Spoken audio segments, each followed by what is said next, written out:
Welcome student. आज हम लोग डिस्कशन करने वाले हैं कि सीबीएसई बोर्ड का जो एग्ज़ाम अभी पैटर्न चल रहा है, जिसमें आप लोगों को अपने एक साल में 2 अलग अलग टर्म में एग्जामिनेशन होती है, जिसमें पहला टर्म 1 के नाम से जाना जाता है और दूसरा टर्म फाइनल टर्म का एग्ज़ाम होता है, जिसमें दोनों टर्म में आपके एग्जामिनेशन के लिए सिलेबस डिसाइड किए जाते हैं, उसके आधार पर आप एग्ज़ाम देते हो और दोनों टर्म में मिले मार्क्स के आधार पर आपके रिजल्ट को घोषित किया जाता है।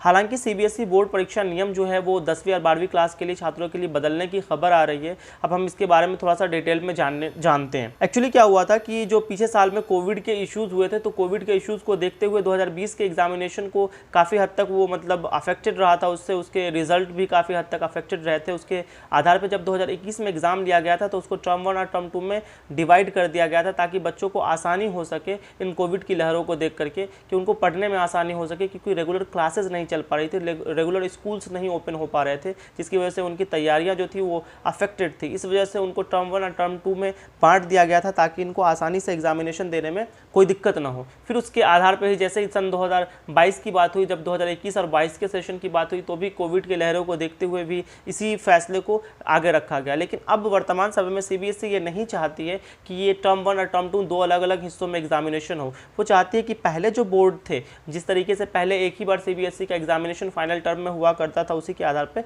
बात हो, उसी के आधार पर एग्जामिनेशन हो। इस निर्णय के तहत बोर्ड अपने अगले शैक्षणिक सत्र 2022-23 से पुराने पैटर्न के अनुसार ही परीक्षा आयोजित करने की कोशिश कर रही है, करने की बात कर रही है। यानी कि सीबीएसई इन परीक्षाओं को बोर्ड के द्वारा 2 टर्म में कराने के बजाय साल में एक ही बार कराने में बिलीव कर रही है। बोर्ड के मिली जानकारी के अनुसार संशोधित 30% घटाए गए सिलेबस के आधार पर ही परीक्षा कराई जाएंगी। हालांकि सीबीएसई बोर्ड के इस फैसले पर दिल्ली के शिक्षा मंत्री मनीष सिसोदिया ने आपत्ति जताई है। उन्होंने कहा कि साल के अंत में की गई परीक्षा एक उच्च दाव वाली परीक्षा नहीं होनी चाहिए। हालांकि इस सत्र में जो व्यवस्था लागू है, इसके अनुसार साल में 2 बार मूल्यांकन किया जाएगा और उसी के आधार पर फाइनल रिजल्ट जारी किया जाएगा। मतलब 2022 में जो है वो दोनों सेशन को मिलाकर के ही रिजल्ट जारी की जाएगी। लेकिन सीबीएसई बोर्ड के द्वारा शैक्षणिक सत्र 2021-22 की परीक्षा 2 टर्म में आयोजित की गई है। लेकिन इसके बाद की बात की, जब उन्होंने डिसीजन जो लिया है वो ये कहा है कि आने वाले समय में वो एक ही बार क्या होगा कि वो एग्जामिनेशन लेंगे, जो एक ही टर्म में कंप्लीट हो जाएगा, जो फाइनल पेपर पहले हुआ करता था उसी आधार पर।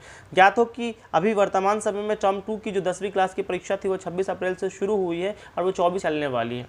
तो आप सभी लोग इस चैनल के साथ बने रहे। इस तरीके की जितनी भी अपडेट्स आती रहेंगी इस एग्जामिनेशन को लेकर के, मैं टाइम टू टाइम आपके साथ शेयर करता रहूँगा। धन्यवाद।